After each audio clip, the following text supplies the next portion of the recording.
Department of Education was founded in the 1970s, and since then we have spent more than $3 trillion at this federal bureaucracy.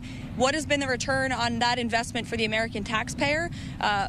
Levels that are less than ideal, less than proficient. Our children's test scores are incredibly concerning when it comes to reading rates, literacy rates, math, and science test scores. The numbers prove that, and this president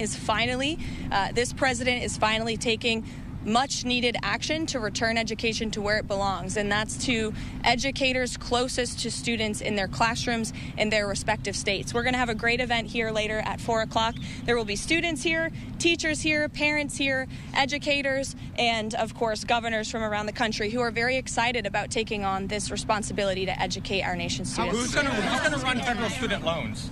So the Department of Education will be much smaller than it is today. As you know, the president's executive order directed Linda McMahon to greatly minimize the agency. So when it comes to student loans and Pell Grants, those will still be run out of the Department of Education, but we don't need to be spending more than $3 trillion over the course of a few decades on a department that's clearly failing in its initial intention to educate our students. So is the federal government going to be spending less? Much smaller than it is. Is it not going to be shut down completely? And then I have a second question. As I said, Pell Grants and student loans will still be run out of the department in Washington, D.C., but the great responsibility of educating our nation's students will return to the states. And the Department of Education plays a critical role in enforcing civil rights laws that prohibit discrimination.